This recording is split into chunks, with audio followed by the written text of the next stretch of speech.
Sahabat YKB GKI, jumpa kembali dengan saya, Pendeta Mestika Hulu dalam acara Ngulik Alkitab. Kali ini kita akan mengulik kitab Wahyu pasal 20 ayat 1 dan 2. Tema kita, kapankah mulainya kerajaan 1000 tahun? Untuk mengulik kitab Wahyu ini telah hadir di studio Bapak Pendeta Dr. Martin Sinaga. Halo Pak, apa kabar? Salam bertemu, Pendeta Mestika. Senang bisa bertemu lagi di sini. Terima kasih Bapak telah menjadi narasumber Ngulik Alkitab. Baik. Sahabat, Bapak Pendeta Dr. Martin Sinaga adalah dosen STT Jakarta. Beliau juga adalah dosen luar biasa di STF Driyarkara. Sahabat YKB GKI, program Ngulik Alkitab yang sedang kita saksikan saat ini adalah sarana bagi kita untuk belajar mendalami kitab suci dan melihat relevansinya dalam kehidupan kita sehari-hari. Para sahabat, dengan senang hati kami ajak untuk berinteraksi bersama kami melalui kolom komentar yang tersedia. Kita mengawali ngulik Alkitab kita dengan doa pembukaan dipimpin oleh Bapak Pendeta Martin. Silakan Bapak. Saudara-saudara, sebelum kita mendalami Alkitab, mari kita berdoa. Ya Tuhan, kami bersyukur karena Kau beri waktu untuk membaca dan mendengarkan firman-Mu. Bukalah hati dan pikiran kami agar mengerti kuasa kerajaan-Mu dalam kehidupan ini. Demi putra-Mu, Kristus kami berdoa. Amin.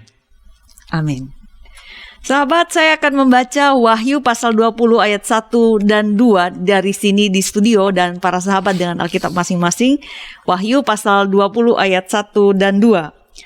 Lalu aku melihat seorang malaikat turun dari surga memegang anak kunci jurang maut dan suatu rantai besar di tangannya.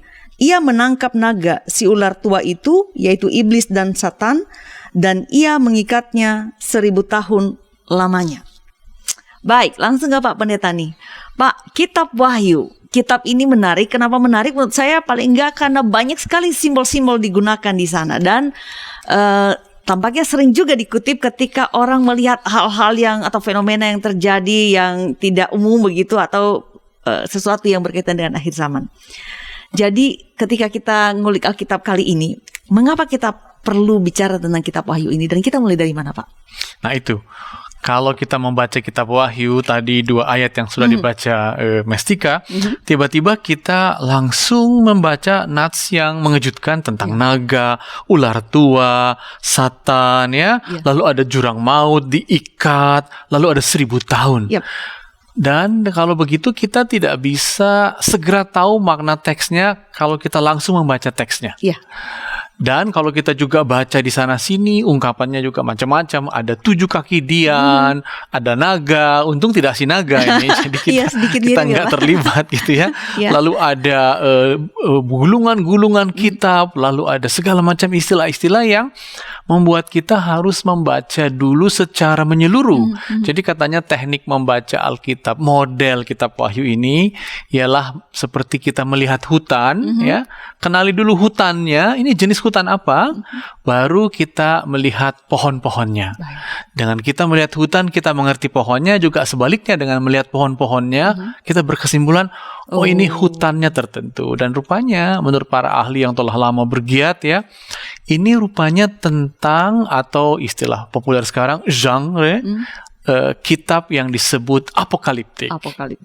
Dan apokaliptik itu sebenarnya sudah langsung mulai ketika kita membaca Wahyu 1 disebut ini tentang pewahyuan, tentang penyingkapan ya. Pada Wahyu 1 ayat 1, dan setelah penyingkapan disebut bahwa ini juga katanya mau menjelaskan apa yang Tuhan Yesus Kristus mau firmankan. Dan itu ditemukan dengan penglihatan, dengan visi. 60 kali dikatakan, aku melihat. Dan nanti pada ayat 1 yang tadi Mestika baru baca, dikatakan penulis atau Yohanes mengatakan, aku melihat. Gitu ya. Jadi ini penyingkapan, apa yang terselubung, dan itu dialami dengan melihat. Ya. Dan itu membuat kitab ini dikategorikan, ya, genre-nya, yaitu kitab apokaliptik Yohanes. Itu yang perlu kita ketahui dulu pada awalnya. Oke. Berarti tadi dalam analogi yang Bapak katakan semacam melihat hutan, jadi kita melihat keseluruhan dulu untuk melihat. Jadi apakah maksudnya ada langkah-langkah tertentu atau khusus yang kita lakukan untuk bisa memahami kitab Wahyu ini? Misalnya kalau kita melihat ke kitab Paulus katakanlah Korintus, langsung ini suratku padamu, gitu ya. Dan kita langsung merasakan, oh ada pertanyaan-pertanyaan di jemaat Korintus. Tapi ketika wahyu mulai dengan ada karunia Tuhan dan aku melihat gitu ya, maka para ahli bergiat dan kesimpulannya untuk membuka atau kunci untuk memahami kitab ini perlu disiapkan dulu, gitu ya. Jangan buru-buru masuk ke ayat, kuncinya dulu. Baik. Nah, kuncinya itu yang pertama, kitab ini kaya dengan simbol. Jadi kitab ini simbolik. Kalau begitu jangan dibaca harfiah, gitu ya. Kalau misalnya Musa dikatakan jangan mencuri, kita langsung secara harfiah mengerti maksudnya. Tapi ini ada cawan, lalu dituang ke sesuatu yang panas, gitu ya. Berarti ini tidak boleh dibaca harfiah. Itu yang pertama. Yang kedua juga, kenapa dia harus simbolik? Karena ada yang dia mau sembunyikan, tapi ada yang dia mau sampaikan. Apa yang dia mau sembunyikan? Yang mau dia sembunyikan adalah agar kekuasaan Romawi ya saat itu sedang dikuasai oleh kaisar-kaisar yang kejam yang kita tahu dalam sejarah dunia, mengejar orang Kristen, apalagi orang Kristen kan dituduh yang ikut merusak kota Roma gitu ya. Maka kaisar-kaisar Romawi ini menyiksa orang Kristen sehingga komunikasi antar gereja itu dibuat dengan bahasa simbolik. Lahirlah bahasa simbolik kitab Wahyu. Ya, jadi ini ditulis kira-kira tahun 80 sampai 90. Ada Kaisar Domitianus, ada Kaisar Nero, ya, dan katanya angka 666 itu adalah simbol untuk Kaisar Nero sebenarnya, supaya katakanlah sensor Kaisar tidak tahu. Nah, yang berikutnya juga ada sesuatu yang sedang mau dihadapi, yaitu tadi penyiksaan. Lalu ada kesusahan yang hendak katakanlah dihibur, ya. Jadi ini buku penghiburan, penghiburan yang mau mengatakan bahwa misalnya kalau kita baca Wahyu 1 ayat 19 dikatakan aku menuliskan kepadamu apa yang kulihat fisikku, baik yang terjadi sekarang maupun yang akan terjadi. Jadi surat ini mau menghibur jemaat yang terjadi memang kamu susah, kamu menderita, tapi akan ada yang segera ya terjadi yang membuatmu bisa mengatasi kesusahan itu. Nah, lalu yang terakhir juga, nah ini penting sekali, buku ini bukan untuk komunikasi antar akademisi gitu ya. Bukan ini buku ilmiah, ayo kirim ya supaya kamu mengerti, enggak. Buku ini kalau kita baca pada ayat 3 dikatakan ya bahwa yang berbahagia katanya, maksud saya Wahyu 1 ayat 3, yang berbahagia ialah kalau mendengarkan dan kalau membacakan kitab ini. Berarti ini bagian-bagiannya didengarkan dan dibacakan, dan itu saat ibadah. Jadi buku ini adalah buku ketika momen ibadah berlangsung, dan dengan momen ibadah berlangsung orang bisa memahami citra-citra simboliknya, orang bisa memahami ungkapan-ungkapan yang seolah-olah tidak langsung jelas bagi kita, dan dengan itu orang juga mengerti 1000 tahun akan diikat setan itu. Nah, kalau dalam ibadah orang bisa mengerti hal-hal yang kadang-kadang kita dari umum kurang mengerti. Jadi itu kira-kira kunci untuk membuka kitab Wahyu Yohanes ini. Baik, kitab Wahyu ini penuh dengan simbol-simbol, dan tadi ada semacam paradoksal ya, Bapak menjelaskan bahwa ini mau menutupi sesuatu tapi juga mau mengungkapkan sesuatu, tetapi digunakan bahasa simbol supaya orang-orang di luar komunitas tidak memahami apa yang sedang dikatakan. Itu begitu. Maksudnya betul. Ya, betul. Dan kitab ini digunakan dalam ibadah. Baik, Bapak tadi juga mengatakan bahwa kitab Wahyu ini adalah sebuah berbicara mengenai eskatologi yang akan datang. Nah, karena ini berbicara mengenai eskatologi, lalu bagaimana kita melihat korelasi antara pesan dalam kitab Wahyu Yohanes ini, yang terima Yohanes ini, dan Injil-Injil, Pak? Nah, itu menarik sekali. Ya. Sekali lagi saya mengecek ayat Wahyu 1 ayat 19. Tuliskan, karena itu tuliskanlah apa yang telah kau lihat, ya, yaitu visi-visi ini, simbol-simbol itu. Ya, baik yang terjadi sekarang maupun yang akan terjadi sesudah ini. Jadi di tengah-tengah ibadah, ya, yang membuat mereka bisa bersekutu, yang membuat mereka bisa bersatu dan menghadapi kenyataan yang ada sekarang karena mereka dipersatukan oleh iman kepada Kristus, kan gitu ya. Jadi apapun yang mereka lihat itu pasti karena Kristus membuat mereka mampu melihat, membuat mereka percaya, dan mereka hidup di dalam kasih dan pemeliharaan Kristus. Jadi yang mereka telah lihat sekarang, terjadi sekarang ya, mereka beribadah di dalam Kristus. Saya pernah misalnya satu hari mampir di katakombe, yaitu kuburan-kuburan di kota Roma, dan itu di bawah tanah, dan disitulah katanya orang-orang Kristen mula-mula beribadah di kuburan-kuburan bawah tanah, dan mereka membuat simbol ikan, iktus, gitu ya. Dan hanya orang Kristen yang mengerti, oh jejak orang Kristen ada di sini. Yesus Kristus anak Allah itu arti iktus ya. Dan dengan iktus itu mereka tahu sekarang apapun yang terjadi, kita di bawah kekuasaan Kristus. Dan karena kita di bawah kekuasaan Kristus, kita bisa mengharapkan apa yang terjadi itu dalam kendali Kristus, dalam kuasa Kristus. Jadi kitab Wahyu ini eskatologis, artinya mau menunjukkan apa yang segera akan terjadi, tapi juga kristologis. Tapi yang terjadi apapun itu, kamu sekarang bersekutu dalam kasih Kristus, kamu sekarang di bawah kuasa Kristus, yang adalah kalau kita baca kitab Wahyu yang adalah anak domba, dan anak domba itu yang bisa membuka rahasia apapun, membuka 7 kitab, membuka meterainya, dan menjelaskan pesannya untuk kehidupanmu, karena kamu di bawah kuasa Kristus. Sekalipun keadaan ini sekarang betul-betul mencemaskan, tapi segera Kristus akan menunjukkan kuasa dan pemeliharaannya. Itu kira-kira membuka kitab Wahyu ini. Baik. Apapun keadaan yang kita alami, penderitaan, dan itu bukan yang terjadi pada masa lampau, pada hari-hari ini juga kita melihat banyak penderitaan atau mungkin kita mengalami penderitaan, tapi kita ada di bawah kuasa Kristus.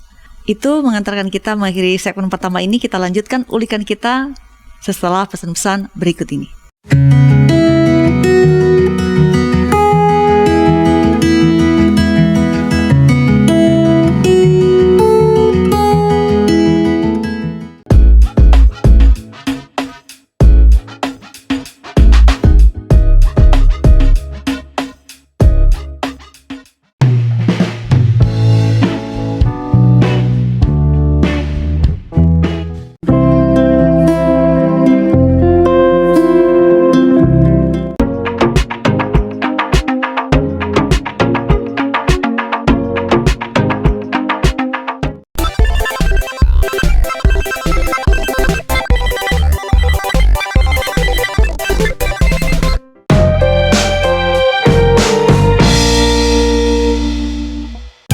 Sahabat, mari dukung pelayanan dan pekabaran Injil melalui YKB dengan membagikan link acara ini kepada sebanyak mungkin orang. Dukungan juga dapat saudara lakukan dengan mentransfer dukungan finansial ke rekening BCA ke nomor 450 305 2990 450 305 2990 atas nama Yayasan Komunikasi Bersama.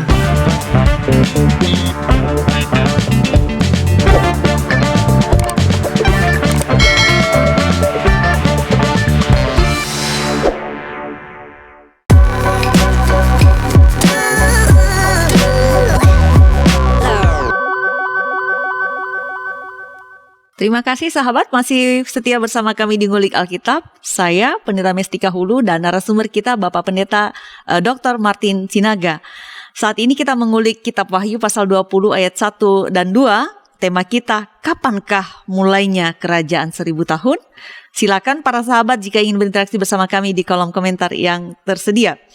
Saya kembali ke Pak Pendeta. Pak, tadi di segmen pertama Bapak sudah menjelaskan bahwa jika kita mau memperhatikan kitab Wahyu ini, maka setidaknya ada 5 hal yang harus kita perhatikan supaya bisa memahami kitab Wahyu dengan baik.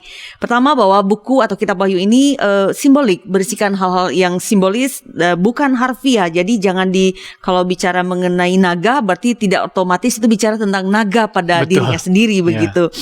Berisi penyingkapan pesan Kristus. Ketiga, digunakan di dalam ibadah atau memperlihatkan makna rohani dari kehidupan, begitu. Kemudian yang keempat, Yang perlu dipahami adalah bahwa kitab Wahyu ini adalah kitab eskatologis. Dia berisikan penyingkapan masa depan dalam kuasa Kristus yang sekarang juga sudah nyata. Nah, Dan itu dia kuncinya. kelima, ini konsisten atau selaras dengan pesan Kristus yang terdapat juga atau disampaikan oleh keempat Injil. Nah, pertanyaan saya ke Bapak nih, membuka segmen kedua kita ini. Kitab Wahyu ini kan berisi simbol-simbol, paling atau dalam bahasa lainnya ini kitab yang rumit, Pak. Ya. Tapi kenapa kita mau melihat kitab Wahyu yang rumit ini? Apa sih, Pak, urgensinya dengan kehidupan kita sekarang ini, Pak? Bukankah kita adem-adem aja harusnya, Pak? Gimana ini? Kenapa? Karena ada yang secara harfiah membacanya, dan dengan membacanya dengan harfiah telah ikut meramaikan konflik Palestina-Israel hari-hari ini. Oke, baik. Bayangkan, jadi salah-salah membaca begitu ya, atau kalau membaca dengan harfiah, letterluck kata Iya, orang Belanda, iya. bisa ikut dalam konflik dan itu mengerikan sekali. Iya. Mengapa? Karena gereja-gereja di Amerika khususnya telah membangun apa yang disebut gerakan Kristen Zionis. Baik. Kristen yang merasa bahwa kerajaan 1000 tahun itu mereka harus percepat. Mereka harus buat supaya semakin nyata dengan mengumpulkan orang-orang Israel yang tersebar di seluruh dunia kembali ke Sion, kembali ke Yerusalem maksudnya, dibantu oleh orang-orang Amerika yang Kristen ini, dengan harapan kalau udah berkumpul nanti di situ, maka kerajaan 1000 tahun akan terjadi dan Kristus akan datang kembali atau datang kedua kali. Nah, itu menarik sekali karena barusan ini kan kita melihat peperangan itu ya, dan rupanya ada bumbu-bumbu dari orang-orang Kristen Zionis itu. Nah, mungkin saya mau terangkan sedikit lagi ya, Pak Ibu Mestika. Jadi saudara-saudara, ketika orang-orang Yahudi diusir dari Yerusalem, maksudnya ketika Bait Allah dihancurkan tahun 70 ya. Jadi Wahyu ini juga setelah Bait Allah hancur ditulis ya, tapi Wahyu untuk orang Kristen ya. Tapi ketika Bait Allah dihancurkan, orang-orang Yahudi tersebar ke seluruh dunia. Itu yang namanya mereka menempuh diaspora. Ada yang sampai ke Afrika, ke Arab, ke Syria, bahkan ada yang sampai ke Rusia, ke Polandia. Dan selama ribuan tahun mereka tersebar begitu saja. Bahkan ada yang menyebut orang-orang Israel juga banyak yang jadi Chinese Jews ya, orang Cina Yahudi juga ada. Nah, lalu ketika mereka di Eropa, mereka memang menderita. Jadi orang Eropa ini punya satu ideologi yang disebut antisemitisme, anti orang Yahudi. Orang Yahudi selalu disalahkan, selalu jadi kambing hitam. Kalau ada kemiskinan, kalau ada penyakit, kalau ada sampar, kalau ada misalnya kerusuhan, itu konspirasi Yahudi, orang Yahudi itu, gitu ya. Sehingga orang Yahudi mengalami siksaan yang mengerikan, misalnya ketika Hitler ya, betul-betul orang Yahudi dianggap sampah dan harus dimusnahkan. Genosida ya. Lalu genosida istilahnya, betul, Holocaust atau Shoah kata orang Ibrani ya.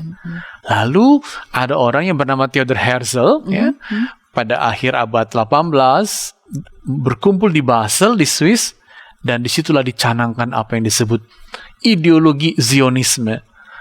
Kesimpulan ideologi apa? Kita atau kami orang Yahudi Israel ini tidak akan diterima dimanapun di dunia ini. Kita akan didiskriminasi gitu ya. Dan solusi adalah kita harus membangun negara sendiri. Lalu ada yang mengusulkan, di mana kalau gitu kan gitu. Dan karena melihat banyak masih tersisa beberapa orang Yahudi di Palestina ya, udah mereka kembali ke Palestina. Lalu dengan kembali ke Palestina, kan saat itu Palestina dijajah Inggris ya.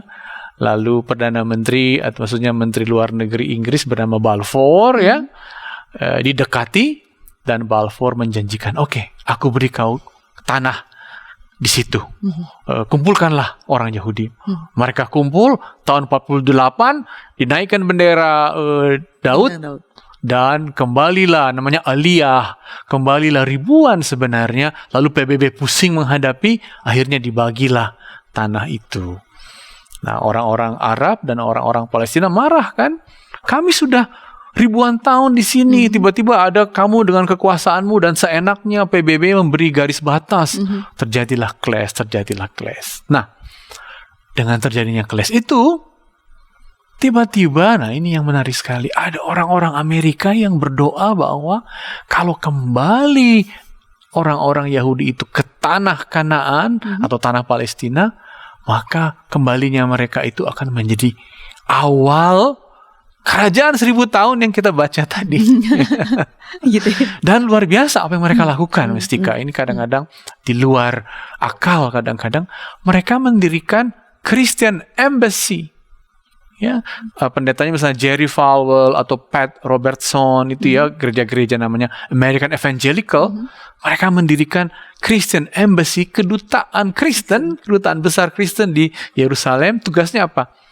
Mencari orang-orang Yahudi di Palestina, di Polandia, di Rusia, Seluruh di dunia, pedalaman Eropa Timur sana, di seluruh dunia, untuk didaftar supaya pulang. Ya, dan karena orang-orang Yahudi ini banyak yang pulang, ya terpaksalah sampai hari ini mereka harus mengusir orang Palestina dari rumah-rumahnya. Terjadilah clash, terjadilah yang disebut pendudukan oleh orang-orang Israel itu sampai hari ini ya. Dan itu memang urusan politik ya, tapi orang-orang Kristen kok ikut-ikutan jadi Kristen Zionis. Alasannya karena kitab Wahyu.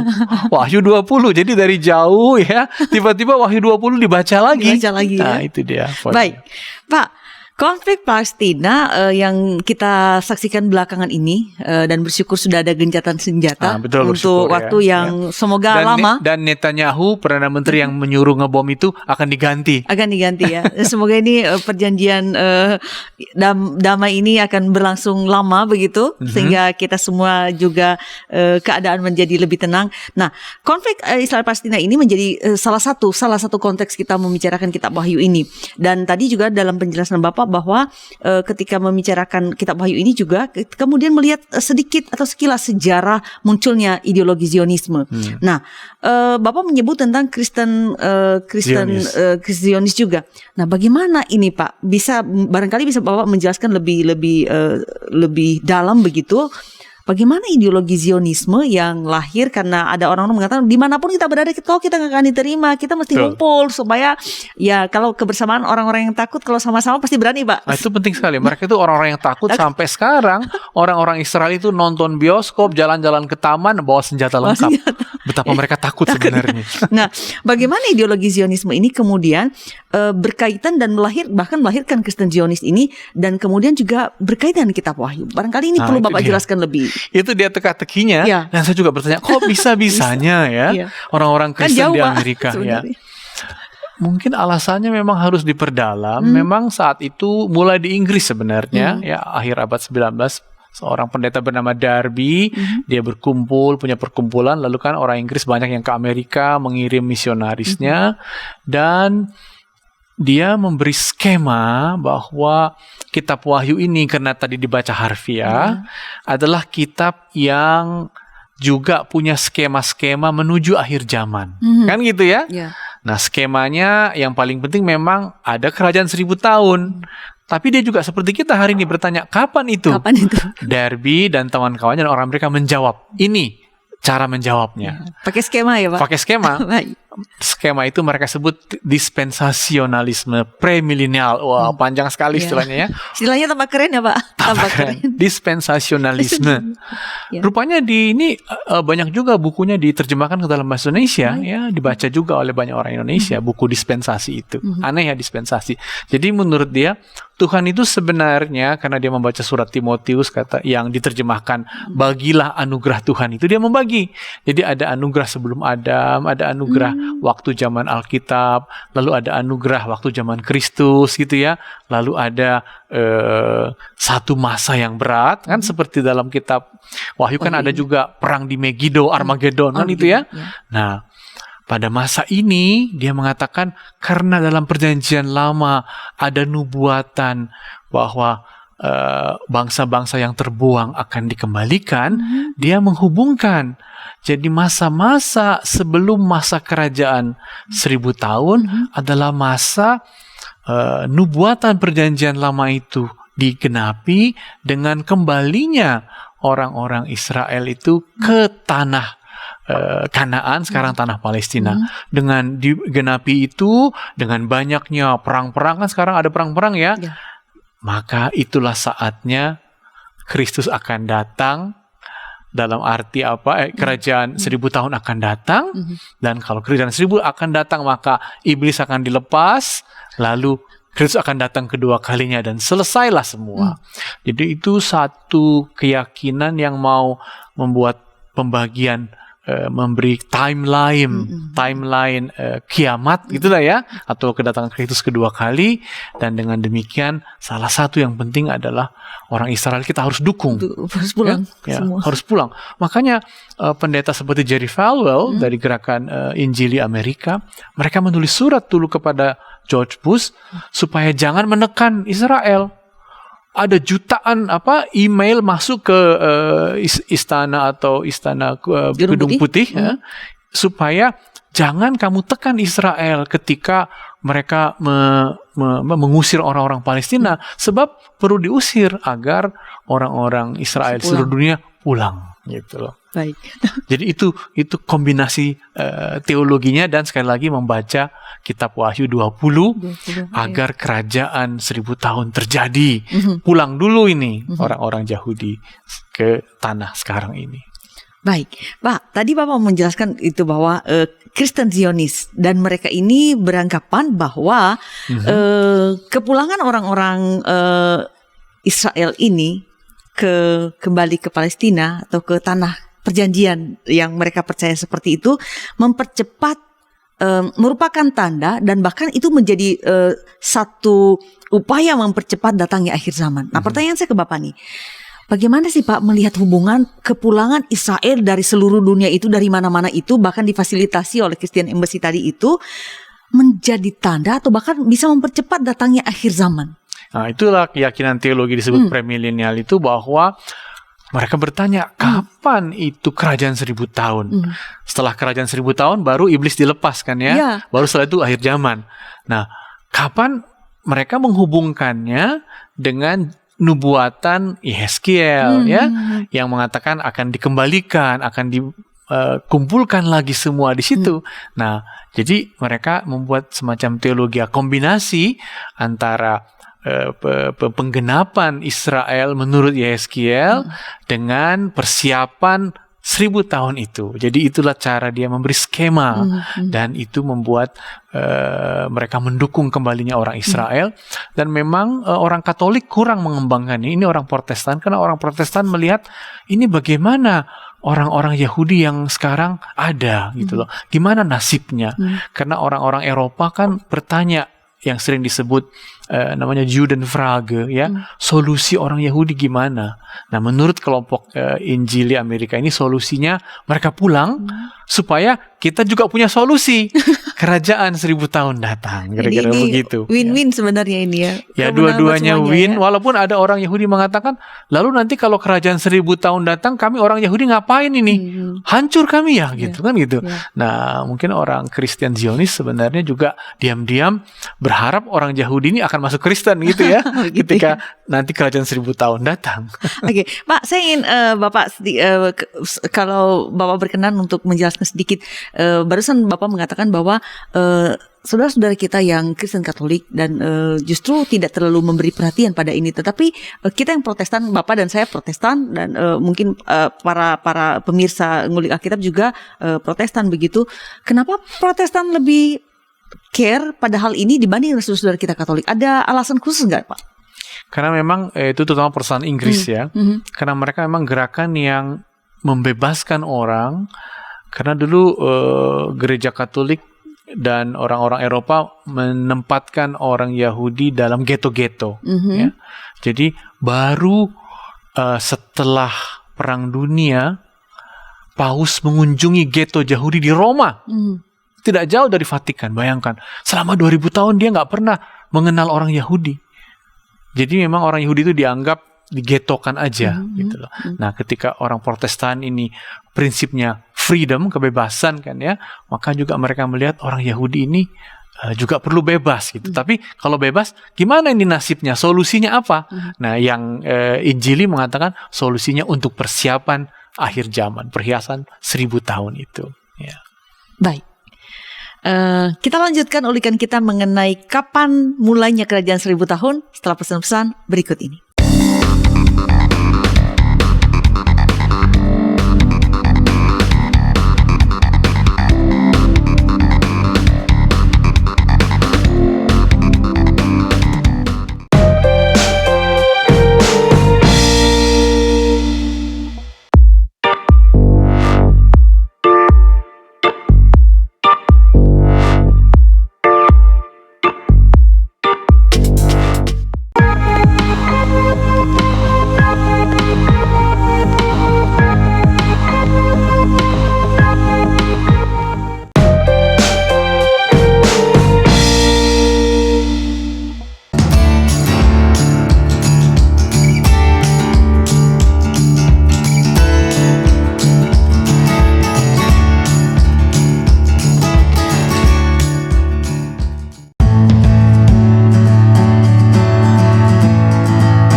Sahabat, mari dukung pelayanan dan pekabaran Injil melalui YKB dengan membagikan link acara ini kepada sebanyak mungkin orang.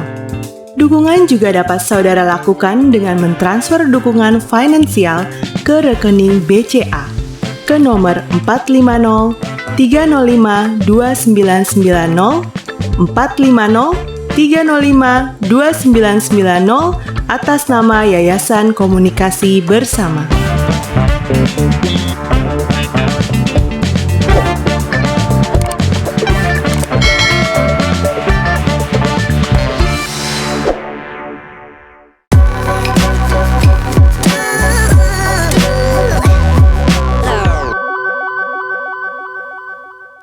Sahabat, terima kasih masih setia bersama kami di Ngulik Alkitab. Saya Pendeta Mestika Hulu dan narasumber kita Bapak Pendeta Dr. Martin Sinaga. Kita sedang mengulik Wahyu pasal 20 ayat 1 dan 2. Tema kita, kapankah mulainya kerajaan 1000 tahun? Kita berada di segmen terakhir. Para sahabat, silakan jika masih ingin berinteraksi bersama kami melalui kolom komentar yang tersedia. Saya mau balik ke Pak Pendeta nih, yang jadi narasumber kita. Ya. Kita mengulik Wahyu pasal 20 ayat 1 dan 2. Jadi apa sih Pak penjelasan dari dua ayat ini yang tampaknya berada di akhir tapi sebenarnya sangat penting untuk kita lakukan. Saya mau baca kembali supaya Bapak bisa menjelaskannya pada kita. Lalu aku melihat seorang malaikat turun dari surga memegang anak kunci jurang maut dan suatu rantai besar di tangannya. Ia menangkap naga si ular tua, yaitu iblis dan Satan, dan ia mengikatnya 1000 tahun lamanya. Pertanyaan saya ke Bapak, apa maknanya dalam ayat 1 bahwa ada malaikat yang turun dari surga memegang kunci jurang maut dan kemudian dengan rantainya, dan dalam ayat kedua dikatakan dia mengikat Satan itu. Gimana penjelasan ini Pak? Jadi kan tadi kitab Wahyu Yohanes ini penglihatan yang tidak boleh atau jangan sampai kontradiksi dengan apa yang terjadi pada Yesus. Nah, Yesus juga, saudara-saudara pemirsa, berurusan dengan setan dan dengan iblis, kan begitu. Dia mengusir setan, dia mengirimnya ke babi-babi ya. Bahkan dalam Lukas 8:31 misalnya ya. Dikatakan begini, Lukas 8:31. Lalu setan-setan itu memohon kepada Yesus supaya Yesus maksudnya jangan memerintahkan mereka masuk ke dalam jurang maut. Gitu ya. Bahkan dalam ayat yang lain misalnya ketika Yesus berhadapan dengan Beelzebul ya. Yesus mengatakan apa?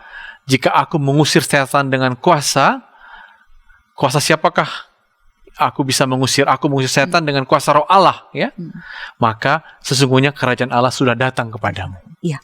Jadi apa yang disimbolkan dengan malaikat mengikat, menaruh ke dalam kerajaan maut mau mengatakan bahwa Yesus itu sebenarnya ketika datang kekuasaannya itu, kerajaan Allah itu tidak dapat diganggu oleh iblis.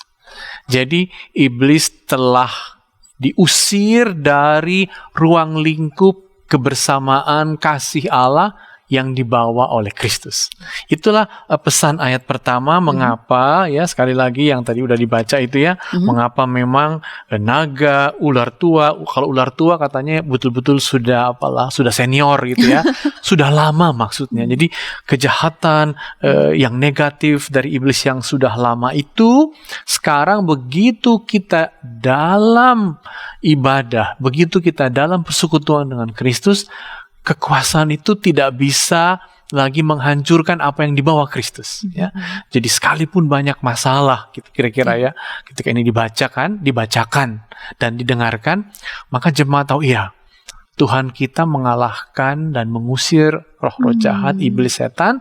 Kalau begitu, kita yang hidup ini sekarang dalam ibadah, kekuasaan setan itu sebenarnya tidak berkuasa lagi ya untuk masuk ke dalam persekutuan dalam iman dalam Yesus Kristus. Jadi itulah pesan pertama mengapa disebut naga 4 kali ya, iblis, naga, setan, si ular tua ya. Artinya apa? Semua yang kamu anggap gangguan-gangguan negatif ini, kalau kamu mau bersekutu di dalam Kristus, kuasanya nggak ada lagi sebenarnya. Karena sekarang kamu berada dalam kuasa anugerah pemeliharaan Kristus. Itu yang pertama yang mau dikatakan.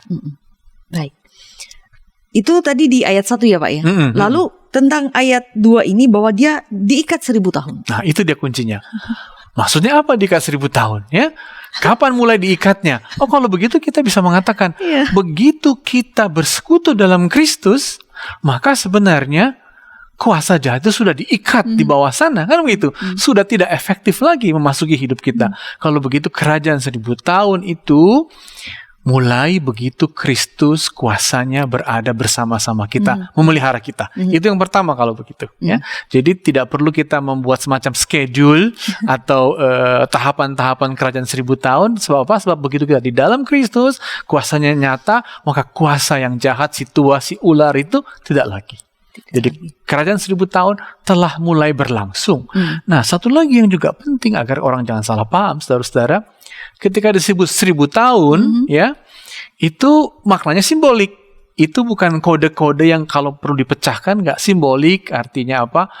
Sudah definitif. Jadi dengan kata lain, maka oleh kuasa Kristus yang nyata dan bekerja, yang jahat, iblis, naga, si ular tua itu sekarang tidak berkuasa lagi dan sudah definitif lah. Artinya 1000 tahun di dalam lembah ya, di dalam apa? Jurang. Di dalam jurang artinya definitif lah. Sekarang kuasa Kristus mulai, dan begitu kita bersekutu di dalam Dia, maka kasih-Nya yang bekerja tidak akan bisa diganggu, dihalangi oleh kuasa apapun, kuasa jahat apapun, dan itu 1000 tahun. Maksudnya itu definitif, itu nyata dalam persekutuan iman Kristen. Itu artinya sehingga kalau ditanya kapan kerajaan itu sudah mulai, ya mulai bersama Kristus, dalam iman, dalam persekutuan, dan definitif. Ya. Itu pesannya. Baik, Bapak menyebutkan bahwa angka 1000 dan ini yang sedang kita ulik sekarang, kapankah kerajaan 1000 tahun itu dimulai begitu? Angka 1000. Nah, kan banyak orang juga Pak yang semacam apa ya, menebak-nebak angka-angka begitu. Nah, saya ingin Bapak sih menegaskan begitu, karena Bapak tadi mengatakan ini bukan kode-kode yang harus dibuka begitu, tapi ini sebenarnya sebuah simbol tentang kesempurnaan kemenangan Kristus atas kejahatan begitu. Nah, jadi jika ini bukan angka, bukan sesuatu yang harus dibuka begitu kan Pak, lalu tetapi merupakan penyingkapan tentang kesempurnaan karya Kristus, lalu apa pesannya pada kita yang hidup di hari ini dan juga mengalami atau melihat penderitaan? Apa pesan dari angka 1000 ini? Sebelum pesan angka 1000 kan, kalau kita buka kitab Wahyu ya, dia juga bicara angka 7. Unik juga, kita punya 7 hari. Ada 7 jemaat, ada 7 lembar, ya. Lalu nanti pada poin ke-7 anak domba itu membuka. Dan kata lain, ada yang Tuhan secara definitif, secara decisive, katakanlah ya, secara menentukan telah Tuhan lakukan, ya. Bahwa rahasia kehidupan dibukakan. Apa rahasianya? Anak domba itu katanya ya, menanggung seperti apa yang kita tidak bisa tanggung, dia ikut menanggung dan dia menang, kiranya kita menang. Nah, sekarang dia berkuasa mengalahkan kekuasaan negatif yang mungkin kita alami, yang jemaat Wahyu juga alami dengan kekuasaan Romawi itu.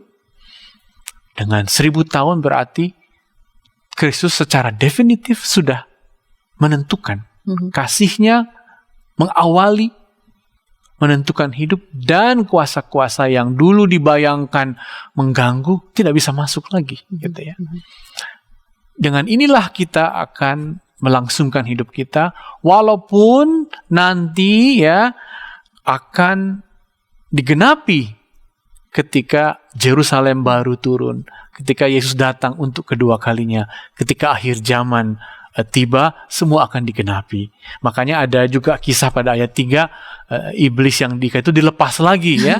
Maksudnya dilepas lagi supaya ceritanya dengan dia dilepas langsung dihabisi, supaya turunlah apa yang disebut Kristus yang kedua kali itu maksudnya. Jadi itu seperti penyedap cerita saja. Oh, nanti dia dilepas lagi supaya apa? Supaya nanti genap semua ini. Tapi sekarang kerajaan 1000 tahun berarti menunjukkan betapa definitifnya kasih Kristus berkuasa dalam hidupmu. Hadapi kehidupan, setialah sampai akhir, katanya dalam kitab Wahyu ya. Dan memang terbukti kaisar-kaisar Romawi itu akhirnya berjatuhan kan, satu persatu. Bahkan nanti kaisarnya akan menjadi bertobat pada tahun 300-an, tapi itu di luar kitab Wahyu. Ya. Baik, beberapa kali tadi Bapak menyebutkan ayat 3 dari pasal 20 Wahyu ini mengatakan bahwa setan itu dilepaskan untuk sementara waktu, sedikit gitu. Sedikit waktu lamanya. Saya baca saja ya Pak ya. Wahyu 20 ayat 3 dikatakan setelah dari ayat 2, ia menangkap naga si ular tua itu, yaitu iblis dan Satan, dan dia mengikatnya 1000 tahun lamanya. Udah aman mestinya di situ Pak. Tapi ayat 3 mengatakan lalu melemparkannya ke dalam jurang maut dan menutup jurang maut itu dan memeteraikannya di atasnya supaya ia jangan lagi menyesatkan bangsa-bangsa sebelum berakhir masa 1000 tahun itu. Kemudian dari waktu itu ia akan dilepaskan untuk sedikit waktu lamanya. Ini saya menangkap begini Pak, udah aman 1000 tahun, kenapa sih Pak mesti dilepaskan lagi sedikit waktu lamanya itu? Kan mendingan ditutup aja selamanya Pak. Apa juga ada makna khusus gak Pak dari ini? Maknanya karena Kristus berkuasa dalam 1000 tahun, maksudnya sudah definitif ini kuasa Kristus. Kita harus menghadapi hidup. Ada bangsa-bangsa. Bisa aja mereka sesat, kan begitu.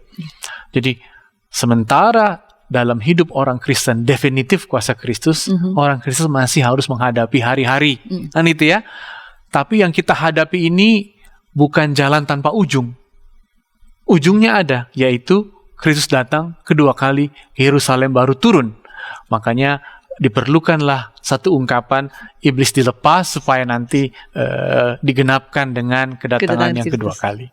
Jadi ini seperti bumbu cerita ya, supaya nanti akhir ceritanya ada, yaitu Yerusalem baru, langit dan bumi baru turun pada hari semuanya menjadi kekal, kira-kira begitu. Baik, berarti ini walaupun dalam cerita ini yang memang kitab Wahyu ini tadi dijelaskan Pak Pendeta bahwa ini adalah berisi simbol-simbol, ada pengungkapan pesan begitu. Jadi kita tidak usah khawatir sebetulnya dengan ungkapan dikatakan bahwa dilepaskan sesaat lamanya itu. Tidak ada yang perlu dikhawatirkan di sana kan Pak? Tidak ada yang perlu dikhawatirkan, sebab itu rahasia Tuhan. Ketika Yesus ditanya, oh Bapa yang tahu kapan semuanya akan selesai, dalam arti semuanya disempurnakan, dalam arti langit dan bumi baru, dalam arti Yerusalem baru. Ya. Kita nggak perlu khawatir karena sekarang ini dia telah bertahta, Kristus ya, dalam kasih-Nya, dan itu terjadi dalam persekutuan rohani kita, persekutuan ibadah kita bersama Kristus ya. Baik, Pak Pendeta Dr. Martin Sinaga, kita akan mengakhiri ngulik kita. Tema kita ini adalah kapankah mulainya kerajaan 1000 tahun? Dari Wahyu 20 ayat 1 dan 2, bahkan kita membaca ayat 3, dan tadi juga Bapak menjelaskan bagian-bagian lain dari Wahyu ini, tidak hanya pada pasal 20 saja. Nah, jadi saya ingin menanyakan tema ini ke Bapak. Jadi kapan Pak kerajaan 1000 tahun itu dimulai? Sudah atau bagaimana Pak? Itu sama juga seperti Kristus ya, yang datang lalu membuka lembaran kitab Yesaya. Ini kan ada juga 7 lembar kitab ya. Dan Yesus mengatakan, dan materai-materainya ya. Yesus mengatakan sekarang sudah berlangsung. Kalau kamu bisa melihat orang buta melihat, ya. Kalau ada orang lapar kamu beri makan. Kalau kebaikan terjadi, kalau kasih berkuasa, kalau persekutuan terjadi, itulah kerajaan sudah mulai berlangsung, dan itulah juga tandanya kerajaan 1000 tahun sudah mulai bersama Kristus yang sedemikian. Jadi sudah mulai, sudah definitif kuasanya, dan menghadapi kehidupan. Mari kita hadapi dengan semua tantangannya. Nanti Yerusalem baru, langit bumi baru akan didatangkannya, dan dengan demikian semua akan menjadi sempurna, atau seperti kata Paulus, semua di dalam semua, dan kita tidak melihat lagi dalam cermin, tapi kita akan melihat muka demi muka. Baik, terima kasih Bapak Pendeta Dr. Martin Sinaga untuk kesediaan menjadi narasumber dan penjelasan diberikan di Ngulik kali ini. Sahabat, terima kasih telah menyaksikan Ngulik Alkitab episode ini. Kapankah dimulainya kerajaan 1000 tahun itu sudah mulai dan akan terus berlangsung hingga Kristus datang kembali kedua kali. Terima kasih juga untuk dukungan yang Anda berikan melalui like ataupun membagikan link ini kepada banyak orang. Dan jangan lupa untuk melakukan subscribe supaya para pemirsa mendapatkan update konten-konten terbaru dari kami YKB GKI TV. Tuntas sudah jumpa kita dalam Ngulik episode ini. Sampai jumpa di episode yang akan datang. Kita akhiri Ngulik kitab kita dengan berdoa dipimpin oleh Bapak Pendeta Martin Sinaga. Silakan Bapak. Saudara yang terkasih, mari kita mengambil waktu sejenak untuk berdoa. Mari kita berdoa. Ya Tuhan, kami bersyukur karena kami tahu Kristus adalah Raja kehidupan ini, dan biarlah kami dapat menghadapinya dan menjadi pemenang di semua keadaan. Inilah doa kami. Amin. Amin. Sahabat, mari dukung pelayanan dan pekabaran Injil melalui YKB dengan membagikan link acara ini kepada sebanyak mungkin orang. Dukungan juga dapat saudara lakukan dengan mentransfer dukungan finansial ke rekening BCA ke nomor 450 305 2990 450 305 2990 atas nama Yayasan Komunikasi Bersama.